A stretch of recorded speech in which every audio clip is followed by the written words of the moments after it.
नमस्कार, बहुत स्वागत है आप सभी का। मैं हूं आपके साथ कमरुद्दीन खान। इस वक्त की सबसे बड़ी खबर से बुलेटिन की शुरुआत करेंगे। बड़ौदा उपचुनाव को लेकर हुड्डा की सीएम को बड़ी चुनौती। जी हां, हुड्डा ने कहा कि आप ही मैदान में उतरकर किस्मत आजमा लीजिए। मुख्यमंत्री मनोहर लाल को चुनाव लड़ने की चुनौती दी है। विकास के मुद्दे पर बड़ौदा में उपचुनाव लड़े बीजेपी। भूपेंद्र सिंह हुड्डा, हरियाणा के पूर्व मुख्यमंत्री भूपेंद्र सिंह हुड्डा ऐसा कह रहे हैं, अगर सीएम चुनाव लड़ते हैं तो मैं भी चुनाव लड़ने को तैयार हूं। कांग्रेस के कार्यकाल में नंबर 1 था हरियाणा, ये हुड्डा ने बड़ा बयान दिया। यही है, कोई 6 साल में उन्होंने बड़ौदा में बहुत कुछ काम कर दिया है और हमने कुछ नहीं किया है। तो मेरे को मंजूर है, 16 तारीख आखिरी नामांकन की तिथि है। मुख्यमंत्री जी आगे भर दें, मैं भी भर दूंगा, फैसला कर दें। जो लोग बड़ौदा का फैसला करेंगे मेरे को मंजूर होगा। क्या इसमें आप चुनाव में कांग्रेस सरकार की विफलता को लेकर मैदान में रहेंगे सर? बड़ौदा ये मौजूदा बीजेपी की सरकार की विफलता और हमारी उपलब्धियां, यही मुद्दे हैं। आज देखो ना, कानून व्यवस्था क्या है। ऐसा है प्रदेश में जैसे सरकार ही ना हो। इधर बड़ौदा उपचुनाव को लेकर बीजेपी का मंथन जारी है। सोनीपत में प्रदेश बीजेपी चुनाव समिति की बैठक चल रही है। सीएम मनोहर लाल खट्टर के नेतृत्व में यह बैठक हो रही है। केंद्रीय राज्य मंत्री से लेकर मंत्री विधायक भी इस बैठक में मौजूद हैं। बीजेपी प्रदेश अध्यक्ष ओम प्रकाश धनखड़ ने बड़ा बयान दिया। कहा, टिकट के लिए 25 लोगों ने आवेदन दिया है। अंतिम फैसला बीजेपी केंद्रीय चुनाव समिति करेगी। बबीता फोगाट का कोई आवेदन नहीं है, ना ही उनकी इच्छा है। चुनाव हुए 5 साल में, हमने कोई चुनाव हारा नहीं। चाहे वो पंचायतों के चुनाव थे, नगर निगमों के थे, नगर पालिकाओं के थे, बीच में बाई इलेक्शन आ गए, 5 नगर निगमों के फिर बाद में आ गए, जीत चुनाव भी आया। 5 साल हम कोई चुनाव हारे नहीं। उसी क्रम को बनाए रखते हुए ये इस 5 साल का पहला चुनाव। तो पहला चुनाव उसी शिद्दत से हमने लड़ना है कि जीत को सुनिश्चित करना है, क्योंकि ये पहला चुनाव बड़ौदा विधानसभा उपचुनाव। तो बड़ौदा उपचुनाव को लेकर बीजेपी का मंथन चल रहा है। सोनीपत में प्रदेश बीजेपी चुनाव समिति की बैठक जारी है और खुद सीएम मनोहर लाल खट्टर बैठक का नेतृत्व कर रहे हैं। केंद्रीय राज्य मंत्री से लेकर मंत्री विधायक भी बैठक में मौजूद हैं। बीजेपी प्रदेश अध्यक्ष ओम प्रकाश धनखड़ ने बड़ा बयान दिया। कहा कि टिकट के लिए 25 लोगों ने आवेदन दिया है। अंतिम फैसला बीजेपी केंद्रीय चुनाव समिति करेगी। और बबीता फोगाट के बारे में जिक्र करते हुए कहा कि बबीता फोगाट का कोई आवेदन नहीं है, ना ही उनकी इच्छा है चुनाव लड़ने की।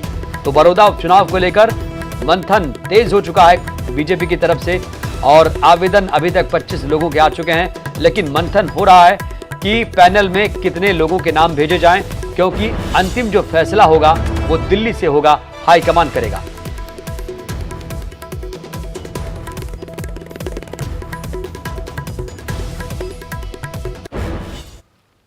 और गोहाना उपचुनाव को लेकर बड़ी खबर आ रही है। बीजेपी और जेजेपी मिलकर चुनाव लड़ेगी। बीजेपी के निशान पर चुनाव लड़ा जाएगा। सीएम मनोहर लाल खट्टर ने बड़ा बयान दिया और कांग्रेस पर बड़ा हमला बोला। कहा, लुटेरे केवल लूट की बात करते हैं। 54 सालों से कांग्रेस ने बड़ौदा में कुछ नहीं किया। कृषि कानूनों पर सीएम मनोहर लाल खट्टर ने बड़ा बयान दिया। कहा, किसानों का एक एक दाना खरीदेंगे। पंजाब राजस्थान का कोई चीज नहीं खरीदेंगे। ये भी एक बड़ा बयान मनोहर लाल खट्टर ने दिया। किसानों को कांग्रेस बरगला रही है, लेकिन ये जो बयान है मनोहर लाल खट्टर का कि राजस्थान पंजाब के जो किसान हैं उनका कोई भी वो चीज नहीं खरीदेंगे, ये कहीं ना कहीं अच्छी बात नहीं है। क्योंकि केंद्र सरकार ने कृषि कानून में कहा है कि अपनी जो फसल है वो किसान देश में कहीं भी बेच सकता है। कि ये बड़ौदा का चुनाव हमारी जो गठबंधन की सरकार है उसी प्रकार से ये चुनाव भी भारतीय जनता पार्टी और जननायक जनता पार्टी दोनों के गठबंधन की ओर से चुनाव लड़ा जाएगा। चुनाव चिन्ह उसमें भारतीय जनता पार्टी का कमल का निशान होगा। लगभग 53-54 वर्ष हो गए हैं और कांग्रेस की सरकार के या कांग्रेस के ही विधायक ये सब बनते रहे हैं। अब हम जब चुनाव में जाएंगे तो निश्चित रूप से हम उनसे 54 वर्ष। कांग्रेस हमेशा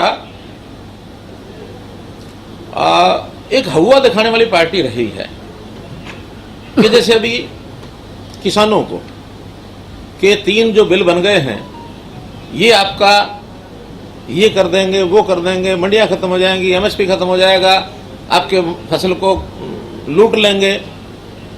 ये लुटियन में रहने वाले लूट के अलावा बात ही नहीं करते। इनको जमीनी हकीकत पता नहीं है। जिस एमएसपी के हटाने की उन्होंने बात की, अभी लेटेस्ट प्रोक्योरमेंट, ये सब उसी एमएसपी पर हो रही है और इनकी सरकारों से अच्छी हो रही है। और बड़ी खबर आ रही है, किसानों का रेल रोको आंदोलन जारी रहेगा। बड़ा फैसला लिया गया है। बरनाला में किसान संगठनों की बैठक में यह बड़ा फैसला निकलकर सामने आया है, जो आप तक पहुंचा रहे हैं। 15 अक्टूबर को अगली रणनीति का ऐलान किया जाएगा। बिजली संकट को लेकर सरकार पर सवाल खड़े किए गए। थर्मल प्लांट के पास अभी पर्याप्त कोयला है, यूनियन ने कहा। पंजाब सरकार बेवजह मुद्दा खड़ा कर रही है, यूनियन ने यह भी बड़ा बयान दिया।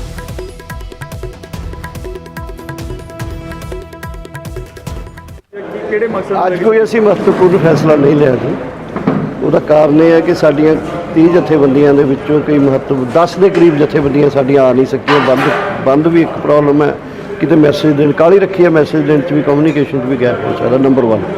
ਨੰਬਰ 2, ਅੱਜ ਦੀ ਮੀਟਿੰਗ ਸੀ ਜਿਹੜੀ, ਇਹਦੇ 'ਚ ਅਸੀਂ ਮੁੱਖ ਤੌਰ ਤੇ ਇਹ ਰੱਖਿਆ ਸੀ ਵੀ ਆ ਜਿਹੜੀਆਂ ਨਵੀਆਂ ਸਮੱਸਿਆਵਾਂ ਕਿਸਾਨ DAP ਬਿਜਲੀ ਦੀ ਘਟਾਤੀ, ਇਹਨਾਂ ਨੇ 2 ਘੰਟੇ ਕਰਤੀ। ਇਹ ਸਮੱਸਿਆਵਾਂ ਦੇ ਨਾਲ ਜਿਹੜੀ ਅਫਰਾ ਤਫਰੀ ਫੈਲ ਸਕਦੀ ਹੈ ਕਿਸਾਨਾਂ 'ਚ, ਇਹਨੂੰ ਥੋੜਾ ਸਟ੍ਰੀਮਲਾਈਨ ਕਰਨ ਦੀ ਕੋਸ਼ਿਸ਼, ਪੈਸੀਫਾਈ ਕਰਨ ਦੀ ਕੋਸ਼ਿਸ਼ ਕਰੀਏ। ਆਪਣੇ ਧਰਨਿਆਂ ਦੇ ਵਿੱਚ ਲੋਕਾਂ ਨੂੰ ਕਹੀਏ ਕਿ ਜੇ ਤੁਹਾਨੂੰ ਕੋਈ ਇਸ ਕਿਸਮ ਦੀ ਸਮੱਸਿਆ ਆਉਂਦੀ ਹੈ ਤਾਂ ਤੁਸੀਂ ਆਪਣੇ ਤੌਰ ਤੇ ਬਿਜਲੀ बोर्ड के खिलाफ अपना प्रदर्शन करो। तो जो किसानों का रेल रोको आंदोलन है वो जारी रहेगा। बरनाला में किसान संगठनों की बैठक में फैसला लिया गया है। 15 अक्टूबर को अगली रणनीति का ऐलान किया जाएगा। हालांकि बिजली संकट को लेकर सरकार पर सवाल खड़े किए गए। किसान यूनियन ने कहा कि थर्मल प्लांट के पास अभी पर्याप्त कोयला है। पंजाब सरकार बेवजह मुद्दा खड़ा कर रही है।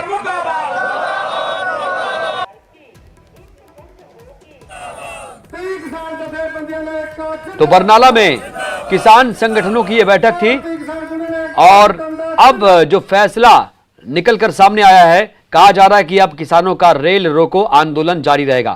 ज्यादा जानकारी के साथ बरनाला से हमारे संवाददाता आशीष शर्मा जुड़ चुके हैं। आशीष, यूनियन कह रही है कि पंजाब सरकार उन्हें बेवजह परेशान कर रही है, बेवजह मुद्दा खड़ा कर रही है और थर्मल प्लांट के पास अभी पर्याप्त कोयला मौजूद है। क्या माना जाए, आंदोलन अभी और चलेगा? जी, जैसे आज किसान जथेबंदियों की आज बरनाला में मीटिंग रखी गई थी, 30 जथेबंदियों की लगातार से किसान जैसे ये खेती कानून के खिलाफ धरना प्रदर्शन पे बैठे हैं, लाइनों पे बैठे, उसको लेकर पंजाब सरकार की तरफ से यूं कहा जा रहा था कि लाइनें छोड़ी जाएं क्योंकि थर्मलों में कोयला खत्म हो रहा है, जिसके हिसाब से 2 दिन की कोयला बाकी है। क्योंकि बिजली गुल हो जाएगी तो पंजाब में अंधेरा छाएगा। इसको बात को लेकर जो किसान जथेबंदी ने आज अमैन से 30 जथेबंदियों की मीटिंग बरनाला में बुलाई गई थी। उस मीटिंग में हालांकि कुछ जथेबंदी नहीं पहुंच नहीं पाई, जिसके कारण आज मीटिंग में कोई अहम फैसला नहीं लिया गया। उन्होंने यही कहा गया कि अगली 13 तारीख को दोबारा मीटिंग रखी जाएगी, पर 15 तारीख तक ऐसे ही संघर्ष जारी रहेगा। उनका कहना है कि पंजाब सरकार हमें हमारे संघर्ष को ढीला करने के लिए ये उपराला कर रहे हैं, क्योंकि उनका कहना है कि पिछले 6 महीने से जैसे कोरोना महामारी चल रही थी, लॉकडाउन था, कर्फ्यू था, तब भी रेलें बंद थी, तब भी कोयला सब कुछ मिलता रहा। तो आज हमारे 10-15 दिनों में कोयला खत्म होने की बात करने की ये उनका कहना है कि पंजाब सरकार हमें अपने धरने से, अपने मुद्दे से हलाना चाहती है। जी आशीष, कैप्टन सरकार ने किसानों से बातचीत के लिए 3 सदस्यीय कमेटी का भी ऐलान किया है। हालांकि जब हमने इस सवाल शिरोमणि अकाली दल के नेता से किया तो वो कह रहे थे कैप्टन सरकार को खुद आगे आना चाहिए था, किसानों से बातचीत करनी चाहिए थी, ना कि कमेटी बनानी चाहिए थी। यही किसानों का आज कहना था कि जो कैप्टन सरकार की तरफ से 3 लोगों का एक गठन करके टीम बनाई गई है। हालांकि वो कह रहे हैं कि हमसे अलग अलग तरीके से संपर्क किया जा रहा है, चाहे केंद्र की तरफ से हो चाहे पंजाब की तरफ से, पर हम चाहते हैं जो भी फैसला हो एक डेस्क पे बैठ के सामने हमसे बात करें। पर उनका अहम फैसला ये है कि पंजाब सरकार को उन्होंने पहले से कहा हुआ है कि विधानसभा बुला के वहां मता पाया जाए और इसको यदि बिल्कुल कानून को रद्द करने की बात की जाए। उन्होंने 1 हफ्ते का टाइम दिया, उन्होंने कहा कि 15 तारीख को हमारा एक टाइम पूरा हो जाएगा, उसके बाद हम नया संघर्ष का ऐलान करेंगे। तो रेल रोकने का उनका ये भी कहना है कि हमें पंजाब के किसानों का, पंजाब के लोगों की चिंता जरूर है, पर हमें पता है कि ये जो पंजाब सरकार है हमें अपने मुद्दे से, अपने धरने से हिलाने के लिए ये बातें फैला रही है। जी चलिए आशीष, बहुत बहुत शुक्रिया। लेकिन खबर यह है कि पंजाब में अब ब्लैकआउट का खतरा मंडरा रहा है। किसानों के रेल रोको आंदोलन से बिजली संकट पैदा हो गई है। थर्मल प्लांट के पास अब कोयला नहीं बचा है।